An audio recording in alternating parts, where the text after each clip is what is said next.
Bonjour à tous, je prends la parole aujourd'hui avant le podcast hebdomadaire pour vous présenter une nouvelle émission qui s'appelle Pendant ce temps-là à la Barreau. C'est une émission mensuelle dans laquelle je me baladerai à travers la Barreau, qui, comme vous le savez, est le lieu où on enregistre les podcasts, pour vous présenter l'envers du décor, vous donner aussi de mes nouvelles, de nos nouvelles, vous présenter aussi quelques anecdotes et éventuellement vous donner quelques news.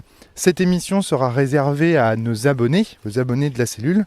Ça veut dire que pour obtenir ce podcast mensuel, il vous faudra vous rendre sur la page des abonnés et les mots de passe pour vous rendre sur cette page sont donnés via Tipeee. Ça veut dire aussi que j'invite les gens qui donnaient via d'autres moyens, donc via PayPal notamment, à maintenant faire leurs dons via Tipeee pour obtenir les mots de passe qui leur permettra d'accéder à la page des abonnés et donc à ce nouveau podcast mensuel. Voilà, allez, je vous laisse, c'est tout ce que j'avais à vous dire. Portez-vous bien. Je vous laisse avec votre podcast hebdomadaire. À bientôt.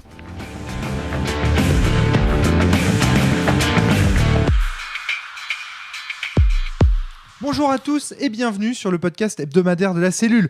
Aujourd'hui avec Fabien Ilvagne. Fabien, ça va? Salut. La pêche? La banane? Forme. Donc rappelle, Fabien, auteur de jeux de rôle indépendants, notamment de Monostatos, de Sphinx et de La Saveur du Ciel. Nous sommes également avec Flavie. Coucou. Voilà, cofondatrice du podcast de la cellule. Nous sommes également avec Garrick, Bonjour. auteur de Complot, un jeu en développement, et puis grand fan de Sens, on t'entend de temps en temps dans les podcasts sur Sens, et de Vademecum aussi. T'es même pas fan de Sens, toi? Bah, si, un peu quand même. Alors pourquoi tu fais des signes genre non, pas du tout, pas il du dit tout. qu'il n'est pas sur les podcasts. Bah, pas pour l'instant. Mystère. Très bien. Donc, aujourd'hui, nous allons présenter un jeu dans lequel tu vas nous faire chanter, Fabien. C'est bien ça? Alors, pas exactement chanter, un peu plus de l'ordre de la psalmodie. Ça s'appelle Le nom de Dieu Nom de Dieu. de Alessandro Pirodi. C'était le nom. Pirodi, je sais pas. Qui est un jeu que je sais plus du tout comment. J'ai participé au Kickstarter et puis voilà, j'en ai reçu le PDF, mais je sais plus du tout comment j'en ai entendu parler pour dire les choses, Pour dire la vérité. pour dire la vérité.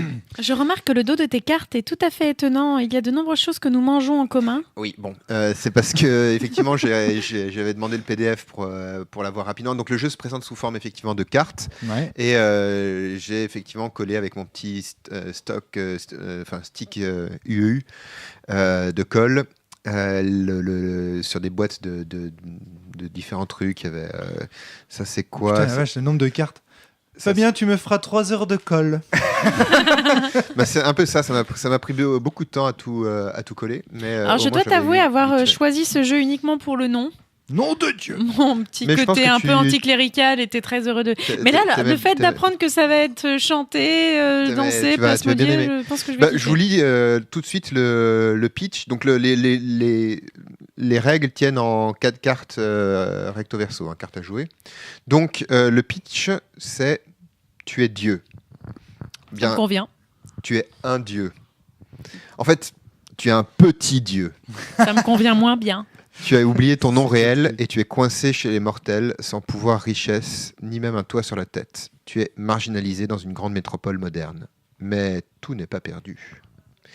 Donc chacun d'entre nous, on va choisir... alors, la traduction française me fait parfois un peu hésiter. On va choisir chacun un fétiche. Donc je suis en train de les étaler devant vous. Par exemple, celui-ci s'appelle la pierre, la le glitch, le lac... Le kraken, j'avais joué le kraken, le papillon, l'enclume, la bougie. Donc chacun d'entre nous va en choisir. Et ça va déterminer plus ou moins le thème de notre personnage qui donc a perdu son nom de Dieu et cherche à le regagner. On va faire des scènes. Pour résumer les choses à gros traits, on va faire des scènes dans lesquelles chacun de nos personnages à tour de rôle va mener sa vie et à un moment ou un autre peut lancer un rituel. Et alors les rituels, comment ça se passe? L'un d'entre nous, donc si par exemple c'est le personnage de Flavie, Garrick et moi, on va commencer à psalmodier. Flavie commence par à psalmodier. Donc, vas-y, fais-nous une psalmodie. Voilà. Ensuite, tu vas continuer Très agréable. Très agréable comme jeu. Ensuite, parce que je chante, faire chanter Flavie, c'est particulier quand même. Moi, on va dire comment l'un d'entre nous doit décider de ce que son personnage doit faire pour réussir son rituel. Et le troisième et dernier doit dire comment son personnage va se blesser. Et à ce moment-là, Flavie va arrêter et va dire oui ou non. Est-ce qu'elle accepte ou pas ce qui est proposé dans le rituel. Putain, c'est assez bon. Est-ce qu'elle accepte de faire ce que Garrick lui aura proposé et ce que moi j'aurais imposé comme blessure? Putain, ça pète l'ambiance. Si tu réussis 3 rituels, tu brises ta condition mortelle. Comment tu brises les rituels? Non, si tu réussis 3 rituels... Comment tu réussis les rituels? Tu dis oui à la fin du rituel. Tu détruis ta prison de chair et tu transcendes ta réalité mortelle. Tu es terminé et puis maintenant tu ne peux plus être qu'un œil. Un œil, c'est-à-dire un des personnages secondaires. Et on tourne comme ça de personnages... Un œil, c'est un personnage secondaire. C'est un joueur qui observe et qui aide la scène. D'accord. Voilà. Le joueur du personnage central dans la scène étant appelé le chercheur. D'accord, ok. Je précise qu'il y a quand même quelques noms assez intéressants qui sont attachés à la création du Kickstarter, puisque j'étais en train de chercher, mais donc on avait la possibilité dans le Kickstarter, si on donnait suffisamment, de créer des fétiches. Et parmi les gens, on retrouve des gens comme Émilie Carbos, donc d'aucuns connaissent. Que les auditeurs de la cellule connaissent bien. Voilà, pour Breaking the Ice. Breaking the Ice. Voilà. Maggie Baker. Ah oui. Créatrice de Mille et une nuits, par exemple, et co-autrice avec Vincent Baker. Et également Kathleen Bell. Kathleen Bell qui a contribué à créer GJ 237B. Alors, et je précise qu'il maintenant s'appelle Aura Bell. Elle a changé de prénom. Voilà. Voilà. Et je crois aussi que, alors c'est pas possible en français, mais en principe, elle aimerait qu'on utilise un pronom gender neutral. Yel, ce genre de choses. Voilà, c'est ça. Mais évidemment, en français, c'est pas évident. Je cherche s'il y avait d'autres personnes qui étaient attachées à ça, mais enfin voilà, il y en a plusieurs qui ont été créés par des gens intéressants dans le milieu du JDR indépendant anglo-saxon. D'accord, voilà. Ouais. Ok, très bien. Je vous promets pas la lune avec ce jeu, je vous le dis tout de suite. Je trouve qu'il est intéressant et qu'il y a des choses à en dire. Ça a l'air d'être un jeu. L'ambiance là de la psalmodie et la façon dont elle interagit dans la mécanique a l'air de particulièrement percutante. Ça mérite d'être essayé. Voilà. Ok. Eh bien, mais soit. Allez-y, c'est parti. Allez jouer.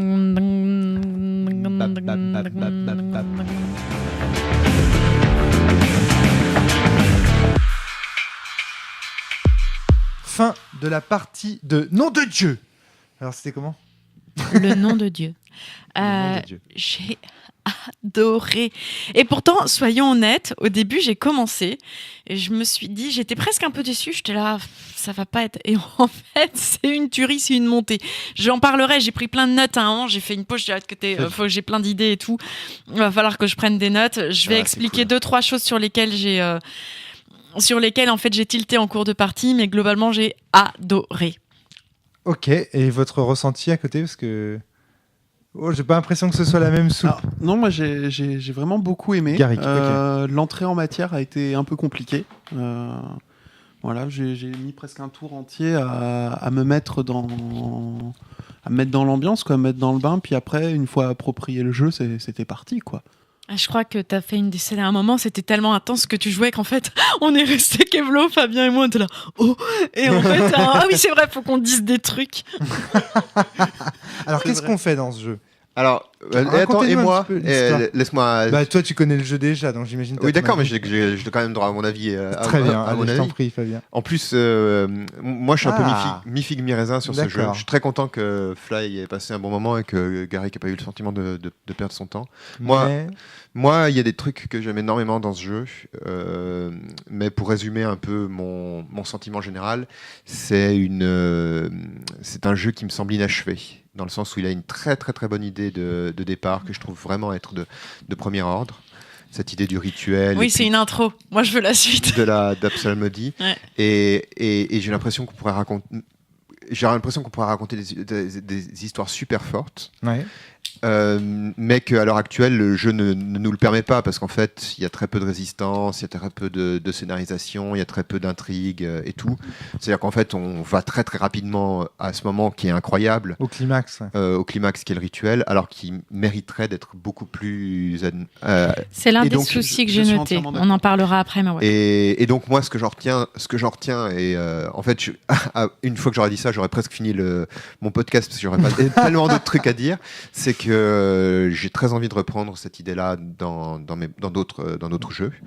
Mais peut-être en la recontextualisant un peu, voilà, en l'étoffant un peu, en en lui lui donnant donnant peut-être plus de sens. un sens plus poussé, ouais. D'accord, Et évidemment, je présente pas ce jeu par hasard. J'ai pas été attiré par ce jeu par hasard. Les auditeurs et auditrices qui me suivent depuis longtemps savent que je suis très intéressé par les questions de spiritualité, de transcendance, de mysticisme en jeu de rôle. Et évidemment, la place du rituel dans le jeu de rôle est sans doute pas développée autant qu'elle le pourrait. D'accord, Alors, pour pouvoir expliquer ce qui va être dit après, je vais expliquer 2-3 choses qui se passent pendant le jeu. très bien. Flavie, je t'écoute. On est tous les trois autour de la table. Il y a quelqu'un, par exemple, moi j'étais le frisson. Donc le frisson, dans la première scène, dit qu'il est le frisson et explique un peu son personnage en rapport avec ce qu'il y a sur la carte. Et ensuite dit dans quel endroit paumé il est et affreux et décrépit. Le frisson, tu joues le frisson, Ouais, ça veut dire tu joues quoi le frisson. Ça veut dire quoi En fait, exactement Tu joues un dieu, tu sais, un dieu déchu. un c'est concept. On est des dieux déchus dont on a perdu nos noms. D'accord. Et c'est un peu le concept, la couleur, si tu veux. Les règles appellent ça le fétiche, mais je suis pas tout à fait convaincu par cette traduction. Moi, j'étais le serpent. D'accord, mais qu'est-ce que tu joues? Alors, justement, sur la carte, si tu veux, ta carte te dit deux choses. Elle te dit, quand tu te présentes, donc lorsque tu choisis ce fétiche, dis « Je suis le serpent ». Dis le nom de ton corps mortel. Dis quelle peau tu as récemment changé. Siffle quel poison est caché en toi. Et ça, c'est quand t'es le serpent. Et Ça, quand c'est t'es quand le tu te présentes frisson. pour le serpent, et après j'ai des indications pour mon acte rituel. Alors, le frisson, c'était très obscur. Alors, je sais pas si c'est un problème de traduction ou pas, mais j'ai eu des petits soucis avec ma carte. Donc, dis je suis le frisson. Dis ce qui déclenche tes envies. Dis où tu la sens frémir et picoter. J'avoue avoir ri. Dis comment tu remues l'essence. J'ai trouvé ça très obscur. Donc quand c'est écrit 10, c'est-à-dire que tu dois tu concrètement dois le dire. dire à haute voix avant Voilà. le Oui. début de la partie. Au début de mon rituel, je dois dire toujours « Je suis le serpent ». D'ailleurs, je crois que je l'ai presque plus fait. Mais en principe, tu dois toujours commencer ton rituel en disant « Je suis le serpent », enfin pour moi. Ensuite, je dois dire « Dis ce que tu fais ici et maintenant pour apporter la clarté et le froid pour utiliser cet arcane, ou pour utiliser cet arcane connaissance pour le bien ». Et termine en disant « Je suis le serpent ». Et toi, du coup, Garrick, dis aux Donc auditeurs. alors moi j'étais la chanson. Donc quand on Ça, je l'ai bien entendu parce que j'étais dans deux pièces à côté et puis j'entendais Garrick gueuler « Je suis la chanson, je suis la chanson !» J'ai dit « Ok ». C'est-à-dire qu'en même temps, donc voilà, quand on doit définir son personnage au début, on me dit dis la portée de ta voix. Donc tu as entendu la portée de ma voix. D'accord, ok, ouais. C'est pour ça que tu hurlais parce que t'avais... Je suis la chanson. D'accord. On me dit après dis qui as-tu donc dis qui tu as réduit au silence, pardon, et dis ce que tu annonces. Donc après, donc toi tu La chanson annonce quelque chose. Non, c'est un parti pris de D'accord. de ça. Et en fait, moi, ce que j'ai trouvé très intéressant, c'est que d'une part, ça définit un peu nos personnages, mais ça donne une coloration. C'est-à-dire que Une couleur, ouais. c'est peut-être trop tôt dans le podcast pour Pas le du tout, dire, vas-y. mais moi, ce que j'ai trouvé, Garrick. c'est qu'au début, on est resté dans des scènes qui sont assez, très classiques, très proches de la réalité. Progressivement, au fur et à mesure que on commençait à voir les personnages des autres, à voir les thématiques et Vous les jouiez choses à quelle qui époque étaient lues. Actuellement. Et au début, la première scène, en fait, on cadre son personnage, l'endroit où il est. Donc, dans l'endroit décrépit d'où il part. Et alors, le jeu te dit, excuse-moi Flavie, le jeu te dit, vous êtes dans Très bien. un lieu de dégradation aux limites de la société. D'accord. Donc, tu vois, c'est un espèce d'ésotérisme ouais, c'est ça, en marge, tu vois, enfin, socialement, en fait, D'accord, ouais. économiquement. Est-ce qu'on peut essayer de raconter dans la Justement, les fiction, personnages qui on était, ouais. Voilà. Ouais, ce serait Sinon, bien vous parce n'allez que pas comprendre. honnêtement, pour l'instant, moi qui n'ai pas assisté à la partie, c'est extrêmement nébuleux tout ce que vous racontez. Ouais, mais le jeu est un peu le comme jeu est un ça. peu nébuleux. Le Et jeu est un peu justement, comme ça. on en parlera après, mais tu apprends en fait à jouer en même temps et du coup tu deviens en fait ce personnage que tu crées au fur et à mesure et tu deviens le dieu. D'accord. C'est ça que j'ai trouvé fort. Mais ouais, dis Alors, d'abord quel Eh personnage ben, t'étais. donc moi, je jouais plus ou moins une personne qui travaille dans un zoo, qui était un zoo tout pourri, avec des animaux qui crevaient de faim, plus personne venait nous voir, les installations étaient toutes... Il y avait un balayeur super bizarre que Flavie avait placé au début. Oui, alors, parce que quand tu places une scène, les autres doivent dire 3 choses. Ils doivent dire quels sont les autres mortels qui sont présents. Moi, il y a un petit garçon qui s'appelait Hector. Hector. Qui avait été mis en place par Garrick. Il y avait un balayeur bien creepy où on sentait qu'il n'était pas anormal parce qu'il faisait frissonner les animaux quand il balayait. Et ça, c'est dû au fait, un truc que je trouve génial dans le jeu, il faut décrire quelque chose de subtilement bizarre. Voilà. Les autres doivent décrire quelque chose de subtilement bizarre, donc ça c'est le deuxième niveau. C'est-à-dire que l'entrée dans ce jeu passe par le fantastique. Ouais, au Pas sens par littéraire l'horreur. du terme. Ouais. Et le troisième, c'est qu'il faut décrire un danger. Et là, Flavie a introduit le fait que la cage des lions était en train de De trouiller. Et moi, en fait, sur 3 scènes, j'ai commencé à discuter avec le gamin Hector. On est allé donner à manger aux lions des carcasses de viande. Une fois le personnage d'Hector introduit, est-ce que Garrick le jouait durant tes scènes, Fabien? Pas forcément. Pas forcément, d'accord. Pas forcément. Après, j'ai l'impression que... Tu l'as tout le temps joué en la- fait, Hector. Moi, tout le temps joué Hector. Dans l'ensemble, celui qui apporte un personnage va le garder. quoi. Il s'en sent un peu responsable. Et Quoi. Flavie... Moi, j'ai gardé mon balayeur. Ça m'étonne pas. Et il s'est blessé par accident. Hector s'est blessé par accident. J'ai fait mon premier rituel en utilisant son sang pour transférer son sang sur une carcasse qui pesait le même poids que lui et puis pour offrir cette carcasse en sacrifice au félin pour que le dieu des chats me rende des félins, des lions me redonne une part de Ta divinité, de ma divinité. ton étincelle. Ensuite, j'ai pris Hector dans mes bras pour se barrer. Le balayeur a décidé qu'il voulait prendre la vie d'Hector. Tout ça s'est fait en une seule scène. Non, ça s'est fait sur Ça, c'est l'espace sur de- les de 3 quatre scènes que de- tu as jouées. de 4 quatre scènes, quatre d'accord. scènes. Mm. Je me suis enfui, j'ai un petit moment où ça me faisait très le roi des aulnes, pour ceux qui connaissent. J'avais le gamin et puis la mort qui me Je sais pas ce que poursuivait c'est. avec le gamin dans les bras. Et puis finalement, j'arrive à une vieille cabine téléphonique, je compose un numéro de téléphone. Flavie, à ce moment-là, fait que je suis attaqué par un boa qui enserre la cabine. Je rappelle mon deuxième rituel, c'est de rappeler au boa qu'il me doit obéissance, ce qui m'impose de le tuer et de C'est cool ça. ouais. manger une partie Pour le serpent, c'est de cool. son corps. Mais Hector est quand même blessé dans l'histoire. Et comme en plus je suis lié à cause de mon précédent rite à Hector, moi aussi j'ai des os cassés comme Hector, je me traîne sur le sol. Mon balayeur revient. Le balayeur arrive, veut prendre la main d'Hector, la vie d'Hector. Au début j'essaie de marchander en lui disant non, prends plutôt ma vie, mais laisse le gosse tranquille et tout.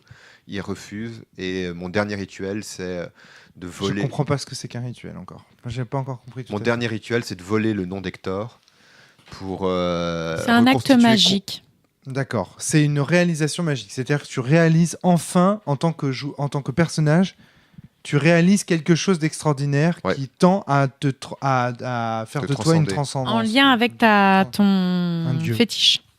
D'accord. Donc je dévore physiquement. Donc le but des joueurs, c'est... Alors, excuse-moi, hein, Fabien, j'essaie vraiment de comprendre. termine- je Pour l'instant, termine- c'est très, très, très, Je très termine flou. juste et après Fabien. je dévore comme un serpent, tu sais, qui avale en une seule fois le balayeur, Mhm. et je dévore le nom d'Hector, dont l'essence se mélange à moi et je redeviens complet à l'issue de ces 3 rituels réussis. Et nous disparaissons tous les 3 en muant comme les serpents savent muer. D'accord, ok. Et Donc c'est pas réaliste, c'est fantastique, etc. Juste un point, juste une petite question. Le Faye, but, pour c'est de redevenir un dieu. Voilà, et le but de tous les joueurs autour de la table, c'est de poser des situations et des scènes à chaque joueur qui permettent à son personnage de se réaliser. Et vous allez parler chacun votre tour pour vous donner ces occasions de... Voilà. Là, tu viens de réaliser la façon dont ton personnage Fabien s'était finalement déifié, transformé en dieu, etc. C'est ça. À l'issue de 3 rituels. On est bien d'accord. 3 rituels réussis. Réussi. Parce que par exemple, le personnage de Garrick, il a fait 4 rituels, mais il y en a un où il a refusé le prix du rituel. D'accord. Qui était moche, je te l'accorde. Alors Garrick, raconte-nous tout ça. Bon, alors, mon personnage, la chanson, est un personnage mystérieux, puisque on ne sait même pas quel genre le rattacher. Se promener dans une sorte de ghetto, un bidonville en marge de la ville. Et à ce moment-là, donc des agents style contrôle d'épidémie, donc qui ont été posés par Flavie, je crois. Oui. Viennent, et en fait ils viennent parce que il y a notamment une petite fille, donc ça c'était Fabien qui l'avait placée, qui tousse et qui a l'air d'avoir une maladie assez grave. Et donc mon premier rituel. Et surtout, on s'est sous-entendu très fort qu'il y a des oiseaux qui se sont échappés Enfin, même, je l'ai dit, qu'il y a des oiseaux qui se sont échappés du zoo. Des oiseaux siffleurs, exactement, et qu'ils ont transmis la grippe H1N1 C'est vrai. aux gens du bidonville. C'est vrai. Donc mon premier rituel, en fait, ça va être d'unifier tous les habitants de ce bidonville pour faire blocage contre ces gens du contrôle sanitaire, pour empêcher qu'ils embarquent juste la petite fille et qu'ils règlent aucun problème derrière. Et donc ce rituel il marche, mais le prix c'est que moi je deviens malade, et donc je prends la maladie de la petite fille, et donc soudainement tout le monde a peur de moi, et les gens donc du contrôle sanitaire veulent m'embarquer. Et donc là, du coup, je vais faire un autre rituel qui est pour calmer la situation, puisqu'il y a toute la foule qui veut rejeter donc, la chanson vers ces gens-là. Alors, tu vois, l'attraper. Une des difficultés du jeu, par exemple, c'est de ne pas nous demander de dire ce qu'on veut réussir avec le rituel. Oui. Ouais, Plusieurs ça, on fois- en parlera après, mais oui, c'est l'un des soucis. Plusieurs fois, on a lancé des rituels. Enfin, l'un d'entre nous a lancé des rituels, et je pense que les deux autres ne comprenaient pas ce qu'ils voulaient réussir, et ce qui rendait les choses assez obscures. sur C'est ta dû à petite carte. cause d'un petit point de Alors, règle seulement. Pourquoi ouais. Sur ta petite carte, t'as donc tout à l'heure on t'a lu ce qu'on doit décider quand on crée notre personnage, mais on a Absolument, ouais. donc quand on fait un rituel, donc par exemple j'ai quand tu fais un rituel, dis je suis la chanson, dis ce que tu fais ici et maintenant pour donner une voix aux sans voix ou pour couvrir la cacophonie. D'accord. Donc en fait on te dit comment tu vas pouvoir essayer de résoudre ton conflit ou ta situation, mais t'es pas trop incité à dire exactement ce que tu veux faire. D'accord. Donc là, par exemple, j'ai annoncé que je voulais calmer des tensions, mais pas clairement ce que je voulais faire. Et donc là, le prix qui m'est dit, ça va être que ça va être un carnage, que les gens vont commencer à s'attaquer les uns les autres et qu'il va y avoir des blessés. Comme c'était tout le contraire de ce que je voulais faire, j'ai dit non et je me suis laissé embarquer par les gens de la sécurité. D'accord. Et tout ce problème-là est lié à quelque chose une règle toute bête en fait, et je comprends qu'elle soit restée parce que je vois pas trop comment faire autrement. C'est que quand on joue, en fait, il y a des situations qui se posent et qu'on va avoir envie de faire un rituel en fait pour réagir à une situation. Mais dans le même temps, les joueurs en face vont pouvoir dire c'est soit potentiellement risqué, soit c'est compliqué, et non pas te permettre de faire ton rituel, mais t'imposer des choses pour te sortir en fait de cette situation. Or, le problème, c'est que pour poser la situation, il faudrait pouvoir prendre son temps. Mais que je pense que quand tu avances dans la situation et quand tu vois que tu vas pouvoir faire un rituel, tu as envie, en fait, de faire le rituel. Donc, au final, tu lances le je suis le serpent, ou je suis le frisson, ou je suis la chanson, parce que tu as envie de faire le rituel, parce que, en fait, tu n'as pas envie qu'on te donne un c'est potentiellement risqué. Ce qui est dommage, puisque moi, en tout cas... pour l'avoir fait après, en ayant eu le potentiellement risqué, si mes souvenirs sont bons. Du coup, en fait, ça t'amènera plus tard à la scène à faire un rituel. Mais je pense que du coup, il y a cette dichotomie au début, comme tu sais pas jouer aux règles, qui fait que du coup, en fait, tu te retrouves à avoir envie de faire le rituel parce que tu sens qu'il va y avoir quelque chose, mais c'est pas encore très clair ce que tu vas faire. Mais en revanche, ça crée un truc derrière que j'ai trouvé vraiment cool, c'est une sorte de synesthésie avec ton personnage en fait. Puisque t'es comme le dieu il a tout oublié, en fait tu sais pas trop comment tu vas faire. Il est paumé, et en fait t'es dans le même cas finalement que ce dieu qui recherche le rituel qu'il va faire, tu sais pas trop ce que tu vas faire, mais tu sens, et moi j'ai trouvé que dans les dernières scènes, pourquoi elles étaient très fortes, c'est parce qu'on avait appris à jouer aux règles. Et que du coup, on était redevenus ces dieux en pleine puissance et que du coup, là, on savait très bien quel rituel on allait faire. Et du coup, là, c'était même très très clair. Dans chacune des dernières scènes, on savait très très bien ce que la personne en face allait vouloir faire. Et du coup, on se délectait du rituel qui allait être fait, alors qu'au début, c'est des dieux de merde. Qu'est-ce qu'il va me faire avec son rituel? J'ai pas compris ce qu'il va faire. C'est vrai que c'est amusant. Excuse-moi, Garrick. Juste Fabien, puis Garrick. Ouais. C'est amusant comme ça résonne avec les problématiques de sens, en fait, comme jeu. Ah. En quoi? Ben, tu vois, exactement ce que disait Fly à l'instant, c'est-à-dire le fait que tu apprends à devenir un dieu en jouant au jeu, et que précisément au début, ben, dans ce jeu-là, t'es paumé. Plus tu maîtrises le jeu, plus tu deviens dieu, et quand tu es pleinement dieu, en quelque sorte, tu transcendes parce que tu n'as plus besoin de jouer au jeu. D'accord. Tu as perdu au jeu. Garrick, j'ai perdu au jeu, effectivement. Je suis pas tout à fait d'accord avec ce qu'a dit Flavie. J'ai pas eu ce sentiment-là de je dois faire un rituel parce que sinon on va me dire c'est compliqué, je vais devoir faire une autre action.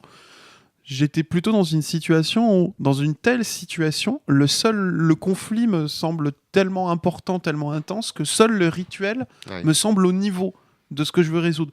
La première fois, je me retrouve tout seul à essayer de sauver une petite fille face à tout un cordon d'agents de la sécurité. Et il va falloir que je convainque tout le monde. Je vois pas comment le faire autrement qu'avec un rituel. Mon deuxième rituel échoué, je l'ai décrit. Mon troisième rituel, je suis attaché à une table d'expérimentation de ces gens-là. Et il faut que je m'échappe, mais je suis attaché de partout. La seule chose qui me reste, c'est ma voix au final. C'est encore un rituel.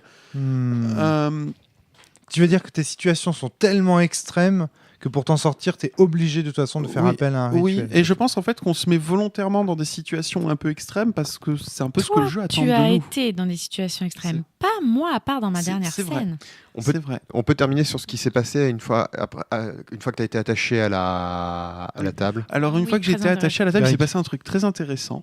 C'est que donc j'essaie de faire un rituel pour faire douter les gens autour de cette table.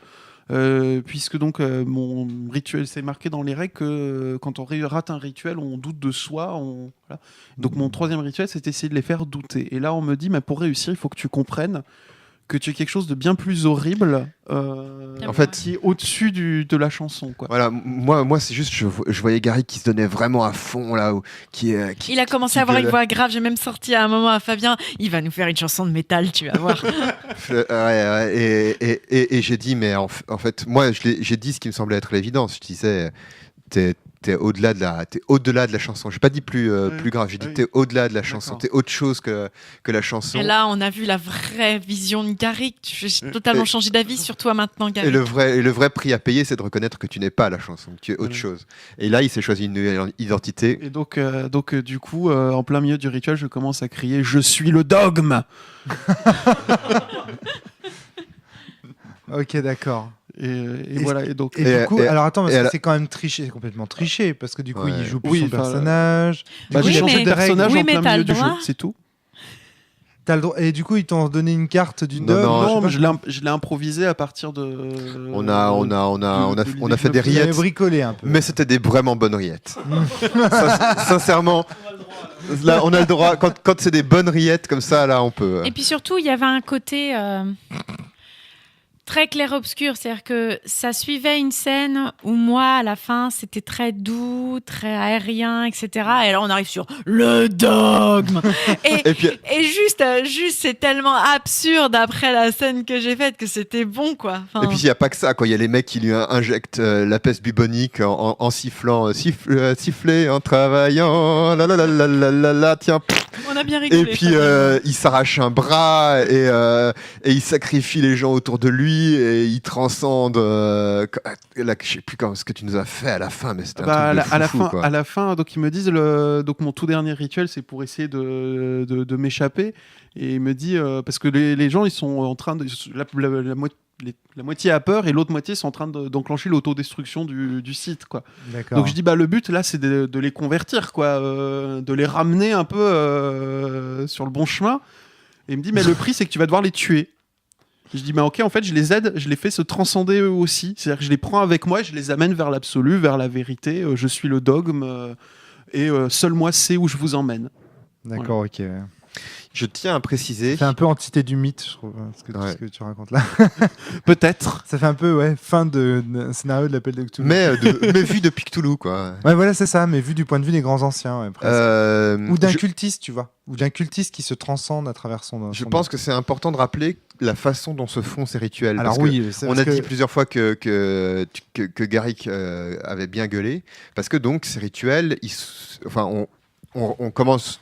Moi, en principe, je dois toujours commencer par dire je suis le serpent, ici et maintenant, j'apporte la clarté et le froid, ou j'utilise la connaissance pour le bien, je suis le serpent, et après je me mets à psalmodier. Alors je sais pas ce qu'on a utilisé comme psalmodie, mais on a utilisé plein de trucs. Plein on a fait de des trucs différents. Ouais. On a essayé les C'était mantras des et les moments mantras ça très, marche très pas bien. forts, j'ai trouvé ça des moments très très forts, ces moments où en fait en fait la personne quand t'es fini de dire je suis machin, je fais mon rituel, elle commence à psalmodier et autour il y a l'un de ceux qui restent qui dit ce qu'il faut faire pour réussir Voilà. le rituel et ensuite il se met à psalmodier.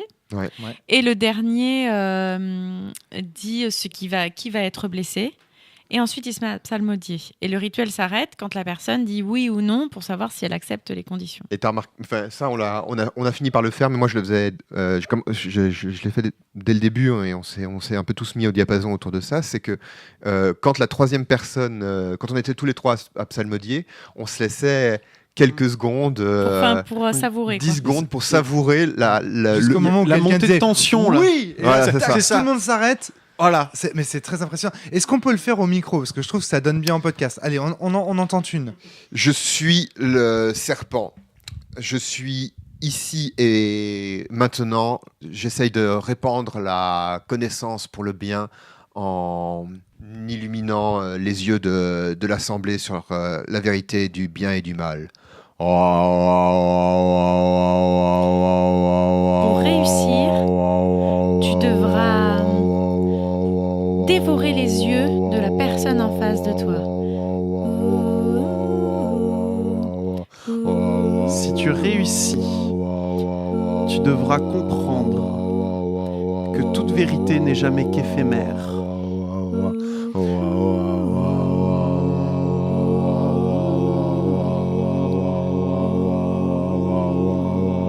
Non.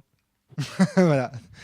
Donc là, en disant non, les voix s'arrêtent et donc tu décides de ne pas accepter le marché que les deux joueurs. Je peux pas dévorer la personne qui est en face de moi, c'est Rome. Et puis, si j'essaye d'imposer la connaissance du bien, elle peut pas être éphémère. Donc ils m'ont demandé trop cette fois-ci. Vous en exigez bien trop, Vous en exigez bien trop, exactement. dirions-nous dans Polaris. Ça a été un peu comme ça que j'ai dit non à mon deuxième rituel, quoi. C'est très impressionnant. Tu vois, moi, j'étais à côté de vous pendant que vous jouiez, à voir. Alors, je trouvais, le non, et ça tombe un peu. Mais quand vous disiez oui, il y avait un côté vraiment.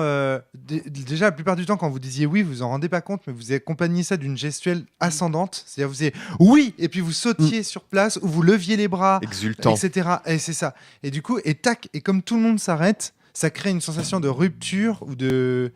D'un point de vue de la ritualisation, ce jeu, il est incroyable pour ça. Ça, c'est clair. Moi, je jouais le frisson. Alors, tu vois la vieille femme de Yord Scott ? Ouais. Eh ben, je suis la vieille femme de Weird Scott, donc une vieille femme avec des longs cheveux blancs, avec des dreads, qui a l'air très Viens là, mon âgée, Nicolas. voûtée. Oui, exactement. Avec des grandes jupes en laine, etc. Et en fait, j'ai pas assez d'argent. Je vis dans les caravanes à l'extérieur de je sais plus quelle ville. Je crois que j'avais dit Chicago. On s'en fout. C'est voilà. ouais. On s'en C'est fout, c'est Toulouse. voilà, c'est dans les grosses, dans les grands campings où il y a plein de gens qui vivent parce qu'ils n'ont pas assez d'argent. Ma caravane est limitée et j'ai pas assez d'argent pour m'acheter un déambulateur, donc j'ai un petit caddie et je vais faire mes courses. Et J'ai moi, assisté à quelques scènes de ce personnage. contrairement à Garrick, en fait, moi, mon perso, il était vraiment dans le réel. C'est-à-dire que je vais faire mes courses, et quand je vais faire mes courses, il y a le gérant qui fait genre, il est gentil avec moi, mais en fait, il m'entube par derrière en grandissant les prix. Il baisse la température des trucs de surgelés, donc en fait, tout est mouillé par terre, et je me fais poursuivre par des loupards. par des loupards. Et en fait, mon premier rituel, c'est de tomber, en fait, d'accepter de tomber dans l'eau. Et en fait, avec le frisson, je la refroidis, en fait. Et l'eau attaque finalement par le froid les loupards. Mais je me suis pété la cheville. Du coup, ma deuxième scène, c'est je me suis pété la cheville, mais j'ai pas d'argent. Et en plus, il a fallu que je dépense de l'argent dans les bandages. Donc, je vais voir les services sociaux pour réclamer de la thune. Mais il y a pas mal de gens qui attendent. Il y a une dame qui est folle et qui m'insulte. Et il y a un maton qui a juste envie d'utiliser son bâton et qui est là pour surveiller, mais on sent bien qu'il a envie de défoncer la gueule à quelqu'un. Et au guichet, il y a un mec qui dit toujours « bah je peux rien pour vous ». Et voilà quoi. Et on finit par faire une scène absolument déchirante où j'explique que « mais enfin, je suis la veuve d'un vétéran, je vais plus avoir d'argent, je vous en supplie, aidez-moi, etc. » Il y a le maton qui devient taré, qui défonce la gueule à la dame qui hurlait des insanités sur tout le monde. Et en fait, je commence à m'énerver parce que le gars refuse de me donner de l'argent alors que je vais crever. Vous n'êtes pas valide pour la pension. Gary qui était à fond. Il était horrible. Moi, je faisais la vieille raciste et le mec qui la tabassait et Gary qui... Vous avez déjà touché la limonie numéro 53. Ouais, t'as en face de toi, t'as le choix entre l'administration froide ou alors la chaleur et la colère du racisme et de la rue. Enfin, c'était horrible, quoi. Mais du coup, cette scène, je l'ai trouvée vachement réaliste par rapport, tu vois, cette scène-là, elle est vécue au quotidien par des tas de gens. Et du coup, c'est le subtilement bizarre, moi, que j'adore, en fait, dans ce jeu, parce qu'il y avait à chaque fois un truc subtilement bizarre qu'il faut qu'on pose au début de chaque scène, et qui sont autant de petites choses qui vont amener ce fantastique et qui vont amener, finalement, des scènes complètement folles. Parce que là, en fait, à un moment, je me retrouve entre le mec du guichet et le taré à la matraque qui veut me faire chier. Et là, en fait, je lance le rituel. Où en gros, là vous me demandez un truc fou, tout le monde doit participer au rituel et se mettre à danser, quoi. Et donc du coup, le rituel, c'est de faire que tout le monde cherche des frissons et tout le monde se met à se frotter les uns contre les autres, etc. Et du coup, je sais plus, ah oui, le mec veut me tabasser après, mais ça a pas été réutilisé, j'ai eu l'impression. C'est vrai. Et surtout, tu devais faire danser tout le monde dans une espèce de danse de Saint-Guy un peu. Voilà, et du coup, j'ai flou. pensé au parfum, et donc j'ai en gros décrit la danse du parfum, avec des vêtements en revanche, mais. Les gens qui se. Oui, et il était blessé dans son orgueil, surtout Oui. le maton. Oui, et là pour le coup, il était vraiment blessé dans son orgueil, puisqu'il lâche son bâton et qu'il se met à faire la même chose que tout le monde et à chercher le frisson par le frottement avec tous les gens qui l'entourent. Donc ma troisième scène. Ouais. Ça c'était ton deuxième rituel. Ouais, troisième scène, je me retrouve du coup à faire les poubelles parce que j'ai la dalle. Et je me retrouve à faire les poubelles et là, c'est rigolo parce que j'ai remarqué qu'à ce moment-là, moi, j'ai eu quelqu'un à protéger aussi, une petite fille. On a tous fait appel en fait à quelqu'un pour se protéger.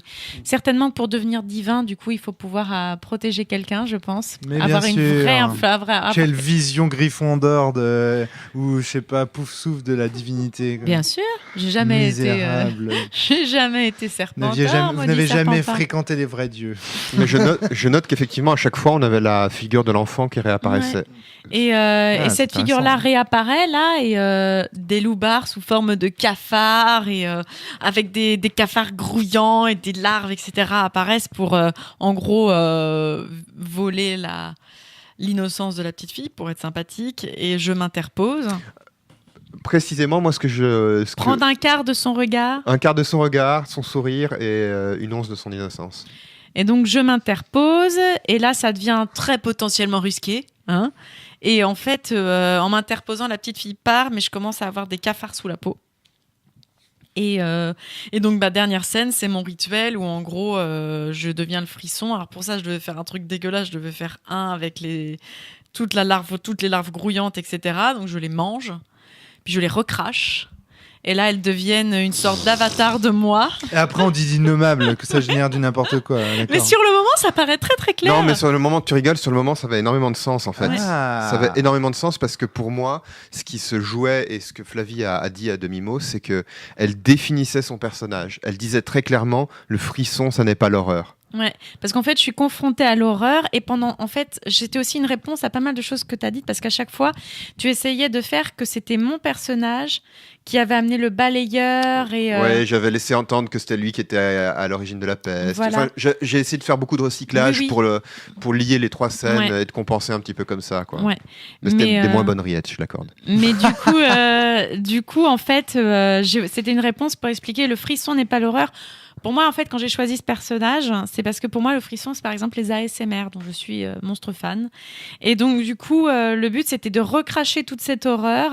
Et en fait, du coup, elle finissait par s'envoler. Par s'éclater en milieu de petits morceaux et je comprenais qu'en fait si j'avais oublié mon nom c'est que je n'avais pas de nom, que le frisson était juste le moment d'un instant, etc. Et du coup j'attaquais les gens en face de moi, ces horreurs comme ça qui s'évanouissaient en un instant. D'accord. Ça n'a absolument aucun sens. Pour moi, premier auditeur de ce podcast, tu vois, Et je te jure que quand tu joues, c'est extrêmement je fort. le crois En fait, volontiers. Ce qui était vraiment cool, c'est qu'on est parti chacun avec son thème, donc le serpent, la chanson et le frisson, et chacun on lui a donné du contenu. Ouais, C'est-à-dire que moi, c'était pas le serpent de la connaissance, c'était vraiment le serpent comme organisme. En fait. La chanson, en fait, c'était pas la chanson, c'était le dogme.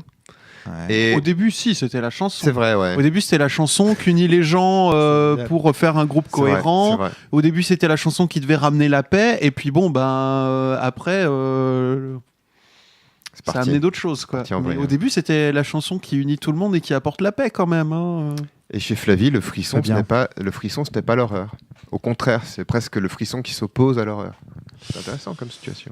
Oui, Comme tout ça, à fait. En comme fait, symbole. c'est de. L'idée, c'est d'essayer de donner vie ou corps à ces concepts à travers une fiction. Valentin débarque. Qu'est-ce qu'il y a ? Qu'est-ce que tu as Oui. ajouté ? Non, parce que Bonjour Valentin T. Bonjour. il y a Qu'est-ce- on alors a toi- plein de public autour de nous. Donc toi, silencieux. tu fais partie des gens qui ont joué à ce jeu à Oui, de tout à nombreuses fait, ouais. reprises. Tu connais bien le jeu. Non, j'y ai joué qu'une seule fois. D'accord, J'ai beaucoup ok. aimé d'ailleurs. Ok. Et j'ai une question que je voulais vous poser. À quel point est-ce que vous avez la sensation que ce jeu crée du symbolique ? C'est-à-dire que là, vous dites que ça n'a pas de sens Ouais, c'est pour ça. nous qui sommes auditeurs. Mais pour vous, ça a beaucoup de sens. À quel point ça crée un réseau de symboles ? En fait, Ouais. c'est une explication possible. Alors déjà, il y a le fait de psalmodier. Et en fait, quand tu psalmodies, en fait, tout ce que tu viens de dire, en fait, ça rentre en toi. Mm. Il y a un vrai truc dans la ritualisation qui est assez fou. La première psalmodie, j'ai trouvé qu'en fait, elle donnait vraiment de l'importance en fait à toutes les choses que tu viens de dire, même si elles sont sans importance. Futile, ouais. Et c'est là où le subtilement bizarre prend de l'importance. Parce que le fait de dire un truc subtilement bizarre, je suis désolée, mais sur le principe, ça devient complètement fou. Tu dois dire un truc bizarre, mais pas trop. Et donc, chaque chose, au final, même si c'était qu'un seul truc que tu as posé, en fait, finalement, le fait de l'avoir dit au début rentre dans ta tête et tout, en fait, devient subtilement bizarre dans la scène. Et du coup, tout peut potentiellement devenir bizarre. En fait, on a là un effet typique de tu dessines un truc, n'importe quoi, tu le fous dans un cadre et tu l'exposes dans un musée. Ce n'importe quoi va prendre, d'un seul coup, il prend une énorme importance. Là, les scènes que vous décrivez, avec les psalmodies, c'est le cadre et le musée, en fait. Ça donne, ça sacralise, en fait, les paroles Oui, précédentes. Ça, Et ça t'oblige complètement. à y chercher le ça sens. sature de sens, en fait. Ouais. Ça sature de sens. Ouais. Alors, c'est ma vision Garrick. personnelle. Le premier tour, donc quand chacun joue sa première scène, moi j'étais paumé. D'ailleurs, j'ai même marqué dans mes notes, Gary qui a eu du mal à se mettre dedans, mais trop cool à la fin. Voilà. Il y a Bah, en une fait, phase oui, c'est d'apprentissage. dans le jeu. c'est ça. Mais en fait, au début, je trouvais que nos descriptions étaient quand même assez, un un peu terre à terre, quoi. C'est un zoo un peu bizarre, un peu décrépit, mais ça reste un zoo, c'est cohérent. Voilà, on a un bidonville. Bon, des bidonvilles, ça existe dans la réalité. La maladie, c'est quelque chose de très concret. Ouais. Et puis une fois que le premier tour est passé, ça y est, il y a des symboliques qui sont arrivés. Il y a le balayeur, il devient un agent de quelque chose de plus grand. Et progressivement, il y a de plus en plus de métaphores qui arrivent. Elle dans, était dans la consciente de fiction. cette métamorphose Alors, de la fiction ou pas du tout? Je ne sais pas. C'est à la fin, en fait, moi j'avoue, les dernières scènes, elles m'ont envoyé du bois, j'en ai pris plein la gueule, c'était juste trop bien. Moi, de toute façon, j'ai kiffé ce jeu. Et c'est là, en fait, où je me suis dit, d'ailleurs, j'ai pris plein de notes à la fin, où je me suis dit, c'est ouf d'où tu pars. C'est une montée. Moi, j'ai trouvé que c'était une grosse montée. Et là où Innommable, je vais le comparer à Innommable, le jeu, moi. Là où Innommable, en fait, c'est une montée qui parle dans n'importe quoi, mais où j'arrive pas à me mettre dedans. Et là, ce côté ritualisation, le fait que tu te mettes dans ton monde, et puis que tu fasses une harmonie en fait avec les gens autour de la table. Du coup, moi j'ai trouvé ça, ce n'importe quoi, m'a pas du tout gêné. J'irais même plus loin. C'est à la base, j'avais très peur parce qu'on a chacun un personnage et chacun encadre des scènes, et j'avais peur, franchement, de me faire chier pendant les scènes des autres. Tout ça, t'attends. Et puis tu sais pas trop, et puis tu vas te faire chier. Mais là, le fait de psalmodier ensemble, ça crée une unité. En plus, on joue dans les scènes des autres, mais pas seulement, vraiment le fait de psalmodier ensemble. Ensuite, mais vos histoires, mais j'étais à fond dedans, quoi. Après le passage de la première psalmodie, mais t'as vraiment créé une union. Il y a vraiment quelque chose qui se passe, quoi. Oui. Ça a l'air absolument génial. Alors toi, Fabien, tu semblais y trouver aussi des limites à ce jeu. Ouais, moi en fait, jusqu'à ce que Flavie me dise, vraiment j'ai adoré, j'avais peur qu'on se soit fait un petit peu chier. En tout cas, moi, je suis fatigué aussi, hein. Je tiens à le préciser. Mais T'as même déjà joué plusieurs fois à ce jeu? une fois avec D'accord. Valentin et puis d'autres testeurs et testeuses de Paris. Je trouve que, si tu veux, je trouve les rituels sont cool, vraiment, hein, mais... T'es frustré par la fin, non? Parce que j'ai l'impression qu'à la fin, quand tu fais s'évanouir ton serpent, t'attends autre chose. Non, c'est plus l'histoire avant. Ouais. La fin, ça allait. C'est plus que vraiment, j'aimerais raconter une quête autour de ça, tu vois.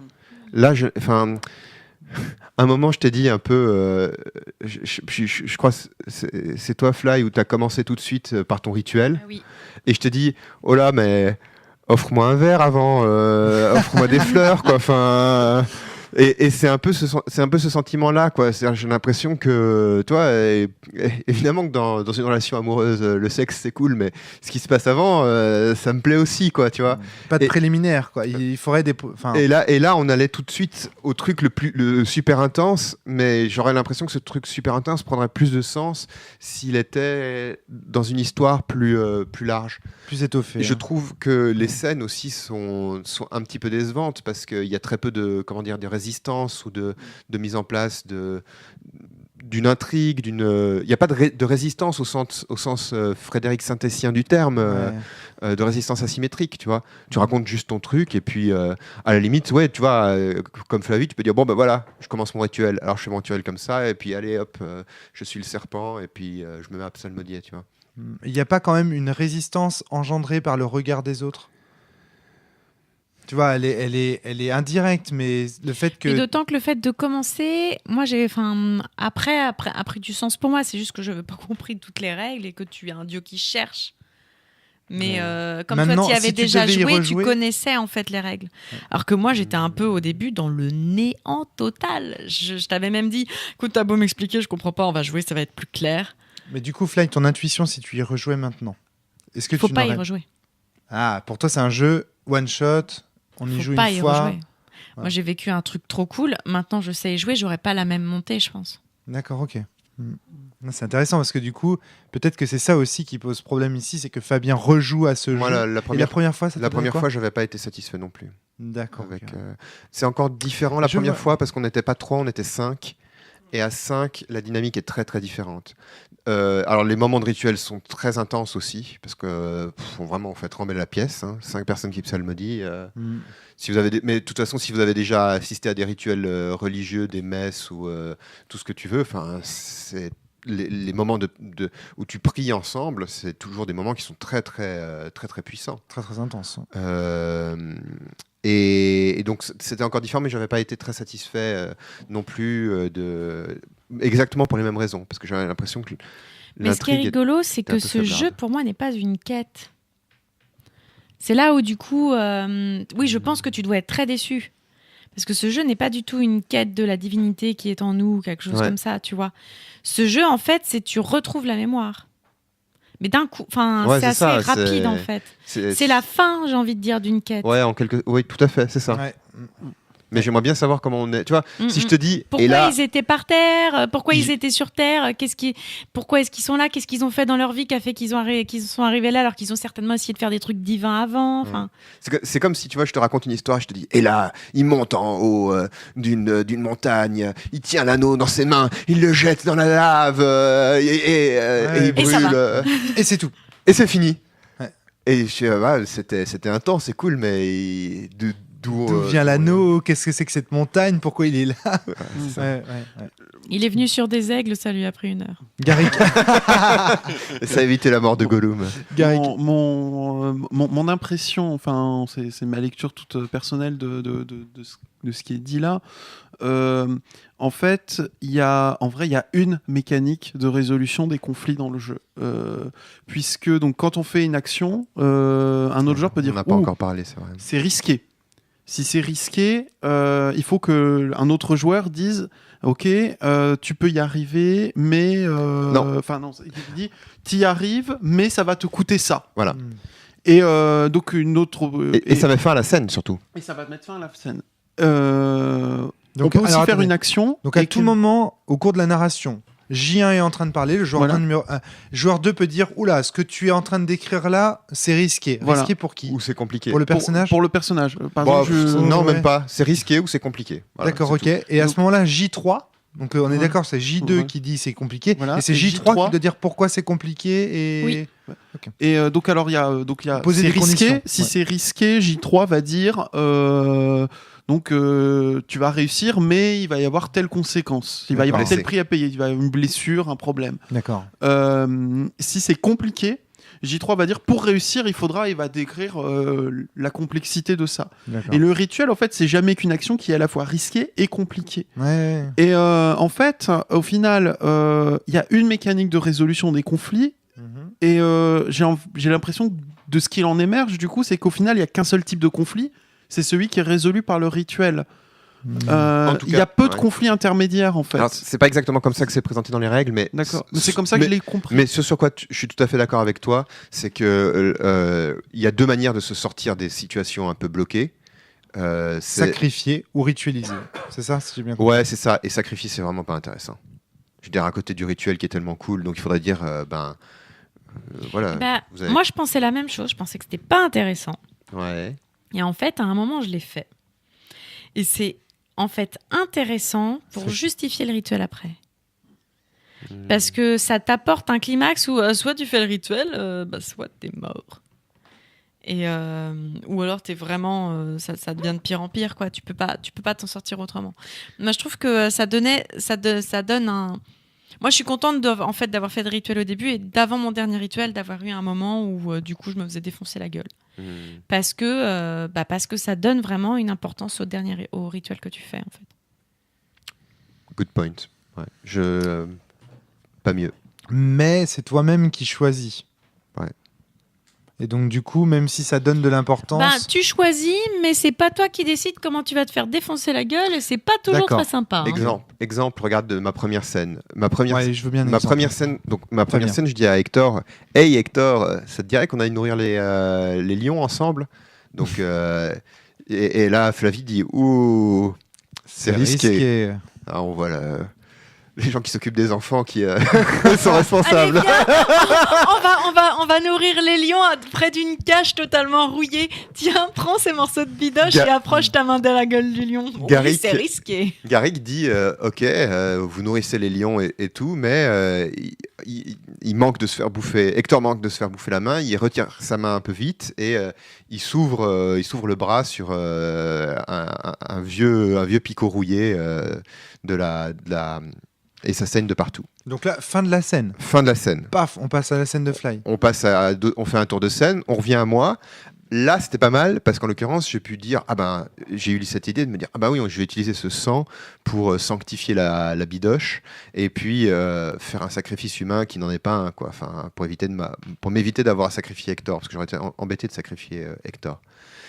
Le vrai problème, à la limite, dans tout ça, c'est pas si mal en fait comme mécanique de résolution parce qu'au moins ça fait avancer les choses, mais le fait de passer à une autre scène, c'est un peu rude, tu vois. Alors c'est vrai, mais en même temps, on peut dire que ça crée aussi du suspense, du climax. C'est comme une bonne série qui se termine à un moment intéressant. Et on a hâte de savoir la suite. Si tu veux, il y a beaucoup quand même de compensations qu'il faut faire dans tout ça, quoi. D'accord. Les règles, ça tient, comme je l'ai dit, sur un tout petit un morceau de papier.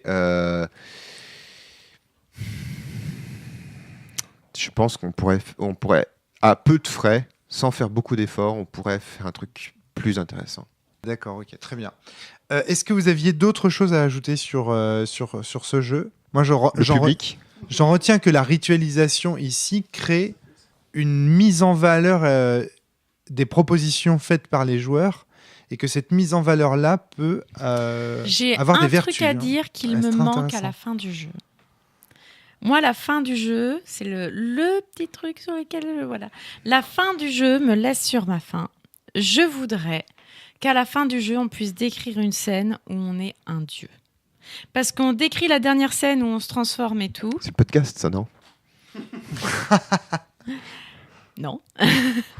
Et j'aurais aimé une scène où qu'est-ce que ça fait d'être enfin redevenu le dieu que tu étais et pas juste quelqu'un qui se redécouvre. Il me manque en fait une scène, pas d'apothéose, mais de enfin on vit ce qu'on est, quoi.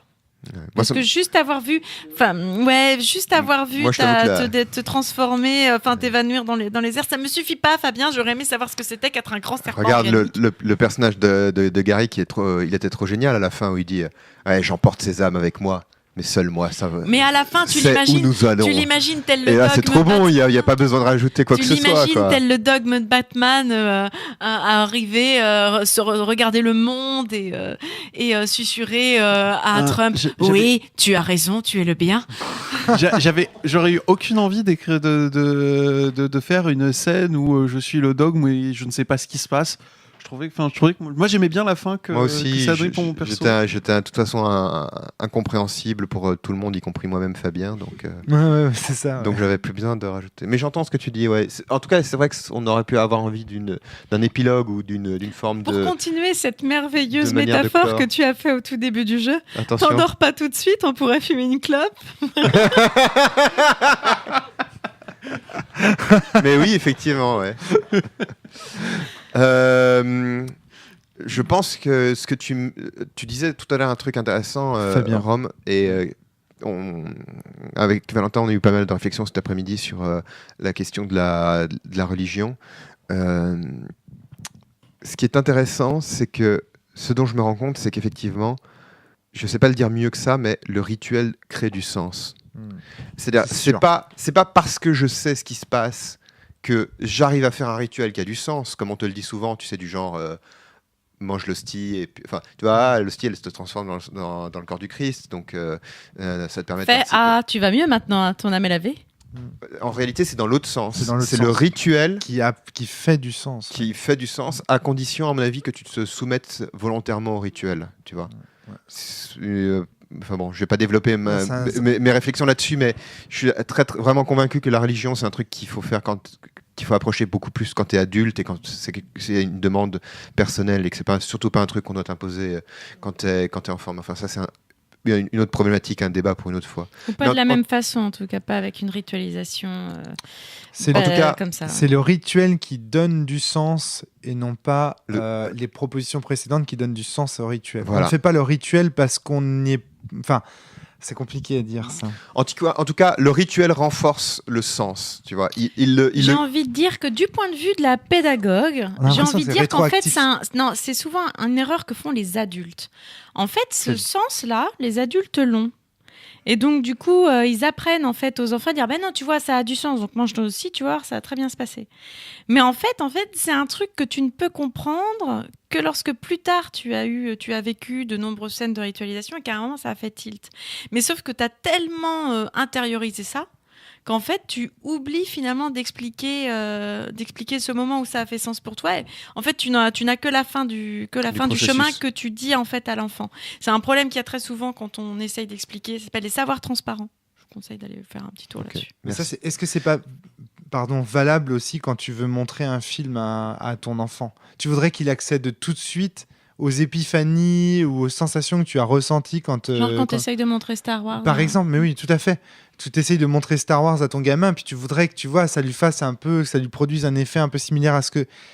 Mais en fait, dans le fond, il n'a pas le même vécu que toi, c'est pas la même histoire. Laisse-le faire sa propre ritualisation. Mais il me semble qu'on s'éloigne un peu du propos de Fabien. Là.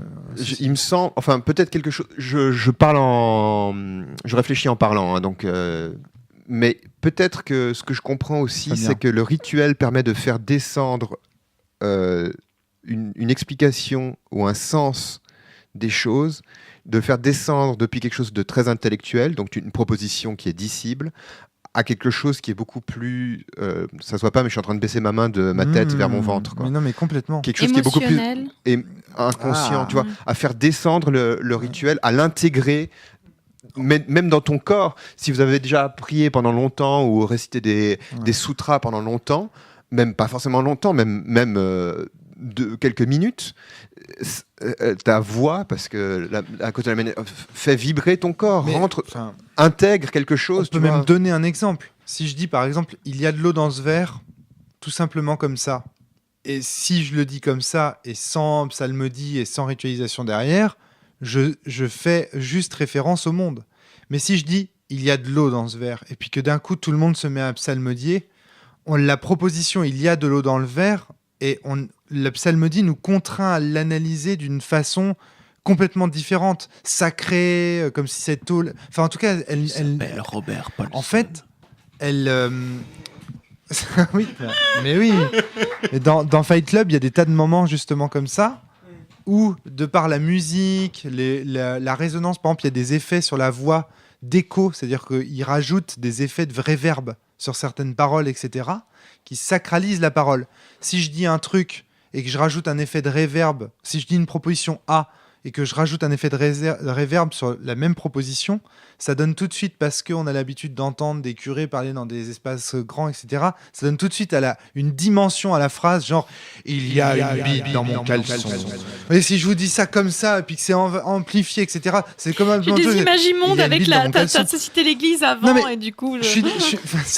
C'est évident, je veux dire, il y a des choses. Je suis désolé, il y a des choses, oui, on a bien compris. Il y a des manières de présenter les propositions. Il vaut mieux ne pas savoir. Il y a des manières de présenter les propositions qui leur donnent un sens qu'elles n'avaient pas au départ, ni plus ni moins. Et je pense que ça nous dit quelque chose.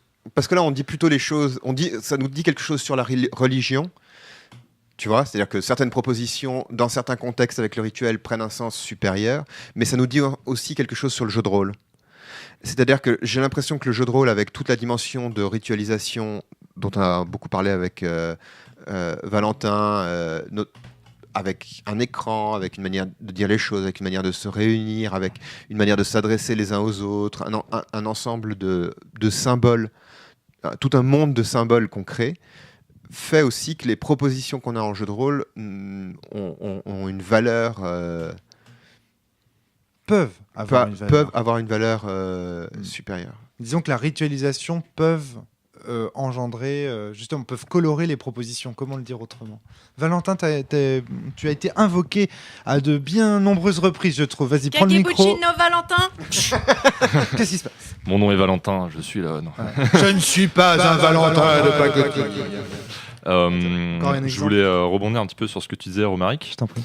Et Fabien aussi, et tous les autres. En fait, dans ce que tu dis, Romaric, j'entends que la ritualisation est une forme de spectacle, rendre grandiose quelque chose qui ne l'était pas nécessairement avant. Je pense que ça, c'est vrai. Et je pense qu'il y a une deuxième dimension qui est extrêmement importante, c'est la pertinence du rituel. Par exemple, dans le nom de Dieu, il va y avoir au moins 2 éléments de symbolique qui vont avoir une véritable pertinence au-delà du côté grandiose. Par exemple, le fait de psalmodier, ok, ça donne, c'est classe, mais il y a un élément de sens, c'est que la psalmodie, elle peut être grave, elle peut être enjouée, elle peut être très rythmée, elle peut être très lente, et ça donne véritablement du sens à tout ce qui a été dit, à tout ce qui est produit. Donc c'est un premier effet qui n'est pas juste du grandiose, quoi. On construit du sens avec ça. Je voulais pas limiter mon expression grandiose. Ouais, tout à fait. Donc Il y a du sens vraiment dans ce genre de rituel-là, quoi. C'est pas que ça. Donc il y a déjà ça. Et un autre exemple, c'est que quand on psalmodie et quand on exige un prix à payer, en fait, on va pas le détailler. Étant donné la structure du rituel, on va faire une phrase assez courte. Mais ce qui se passe, c'est que quand on fait cette phrase courte, elle peut être interprétée de manière assez différente. On va pas détailler comme ça, elle va perdre la vue, en fait, son nerf optique va être brûlé, donc du coup, elle pourra pas être... Non, on va juste te dire, elle va être aveugle. Mais elle va être aveugle, en fait, on peut l'interpréter quand même de manière assez différente, et c'est là où la symbolique, en fait, peut complètement se déployer. On en parlait dans le cas de l'aphorisme, avec toi, Fabien, une fois. Et donc le fait que ce rituel-là se passe avec des énoncés qui sont assez courts fait qu'il y a tout un ensemble de symboles qui peuvent se raccrocher les uns aux autres, et c'est là qu'on va faire des ponts, parce que la phrase est assez courte. Ouais. Donc en fait, le rituel, ok, ça en jette, mais ça a aussi un véritable sens qui est très profond, quoi. C'est ce que je voulais ajouter. Le rituel est une proposition en lui-même, c'est ça ? Oui, c'est ça. C'est pas Il donne du sens, exactement. C'est pas seulement un médium. Ouais. Alors moi, je voulais pas uniquement parler du grandiose, Valentin, parce que par exemple, on peut très bien imaginer un rituel qui consiste à taper, par exemple, sur des machines à écrire avant d'entendre. Et là, du coup, quand tu dis la phrase, parmi le bruit des machines à écrire, ça donne une toute autre sensation.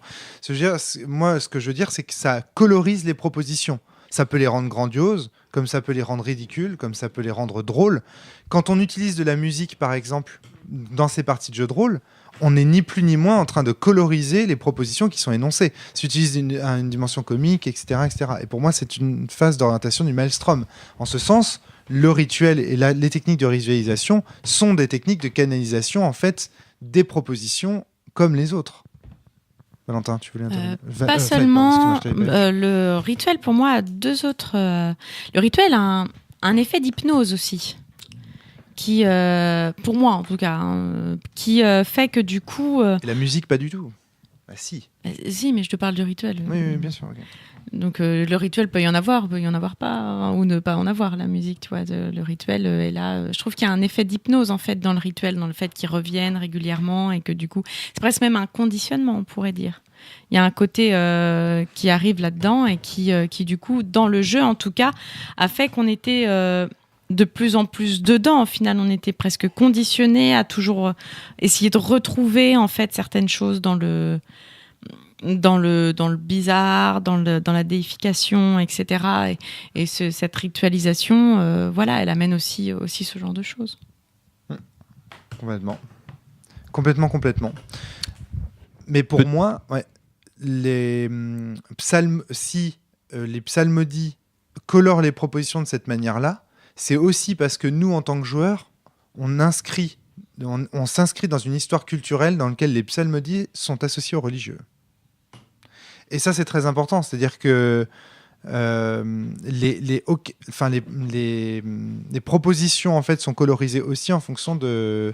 le rituel en fait, et l'histoire des joueurs qui y participent sont corrélés. Un univers de symboles à nous. Donc...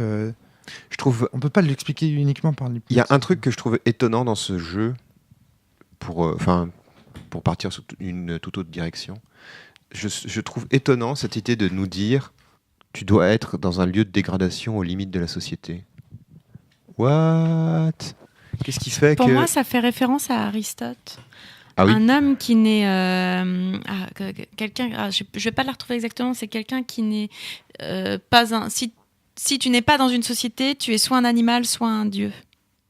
Et quand tu es marginalisé en fait de cette société, en fait, soit du coup tu es l'animal, soit tu es ce dieu en deux. Enfin, tu n'as plus rien à faire dans cette société. Pour moi, il y a vraiment un truc là-dedans. Ok. Ouais. Bam. Excellent. Et l'auteur n'a pas donné d'explication là-dessus. On ne savait pas pourquoi. Je ne l'ai pas cherché. D'accord. Ok. Je t'avoue. J'aimerais bien savoir. J'ai pris le jeu tel qu'il se donne. Mais je trouve. Après, Garrick. moi j'y vois un peu de cohérence parce que au final, t'es un dieu enfermé dans le monde des humains.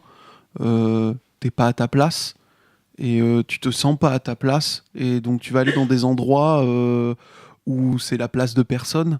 Donc, Puis pourquoi voudrais-tu te transcender de cette chair si t'étais bien? Je veux dire, quand t'es dans Saint Seiya et que t'es Poséidon, il y a aucune raison que tu veux quitter cet endroit. Enfin, je veux dire, t'es classe, t'es riche, tu vas te taper Athéna, tout va bien, quoi. Enfin, alors que si t'es dans un endroit crassou, t'as peut-être envie de te transcender et de devenir un dieu. Le Bouddha quoi. serait pas d'accord avec toi. Hein.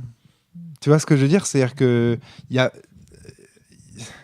c'est pas forcément en étant exclu ou en étant à l'extrémité de la limite qu'on atteint l'illumination ou la transcendance. Enfin, je sais pas, mais il me semble que c'est pas nécessaire d'être forcément pauvre, malheureux, de vivre dans la rouille ou dans un zoo en décomposition pour atteindre la transcendance. Bon, je pense que à un moment, je me disais, c'est lié au fait de vouloir avoir un environnement qui est subtilement bizarre. Oui. Sauf qu'en fait, c'est pas vrai. Des gens super friqués ou même des environnements de classe moyenne peuvent être extrêmement bizarres. Oui, mais regarde, dans l'imaginaire, quand tu parles de classe fric, enfin de société friquée, etc., et de bizarre, on parle quand même de décadence. Donc on est quand même dans une société, même s'ils ont beaucoup d'argent, qui est en phase de dégradation. Tu vois ce que je veux dire ou pas? Quand tu vois les gens de la jet set, tu vois des décadents. Tu vois pas des gens heureux. Tu vois ce que je veux dire, Fabien, ou pas? Parce qu'elle est volontairement floue. Comme le disait très bien Valentin tout à l'heure, si ce jeu il est court, c'est parce qu'il veut des phrases qui sont des aphorismes et qui laissent justement le sens en suspens. Et tu vois. Et je pense que là, cette phrase-là, elle est créatrice d'un malaise ou de quelque chose qui crée justement du. Je me demande dans quelle mesure c'est pas un renvoi à l'urban fantasy. J'espère que je me trompe pas. Oui, c'est et possible, en particulier au monde des ténèbres. Tu veux dire de White Wolf? Ouais. Attends, je me permets de le lire. Tu es marginalisé dans une grande métropole moderne, mais tout n'est pas perdu.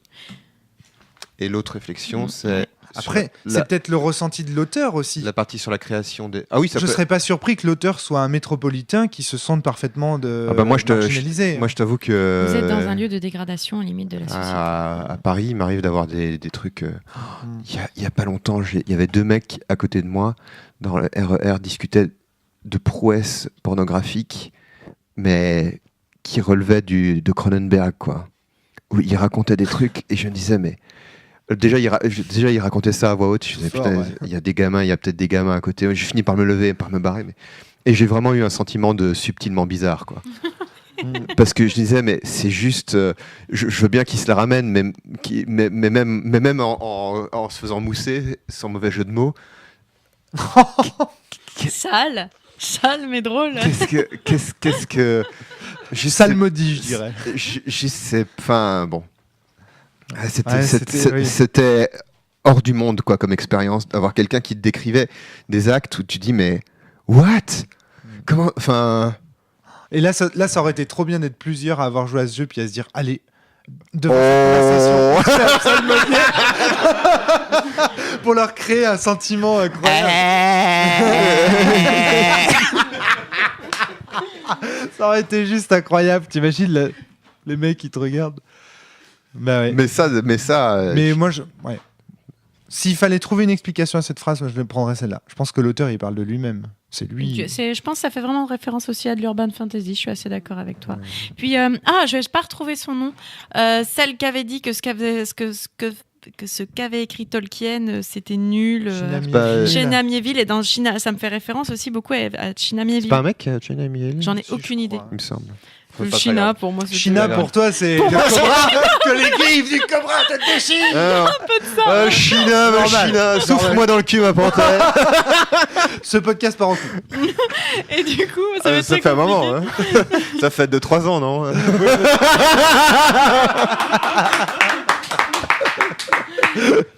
Très certainement. Donc ça va être un peu compliqué. Oui, donc pour Shinamieville, donc voilà, oui, ça fait vraiment référence à des choses comme ça qu'elle décrit. J'ai notamment le souvenir de, il y a une scène totalement normale avec des amoureux, mais la nana a une tête d'insecte. Ouais, c'est la toute première scène de Perdido c'est Station. ça. Ouais. Et c'était très chelou. Et ça me fait un peu penser à ça, tout ce côté un peu, ça t'es dans une ville, etc. En fait, il se passe des trucs trop chelous autour de toi, si tu fais attention. On rappelle le nom du jeu et le nom de l'auteur pour nos auditeurs.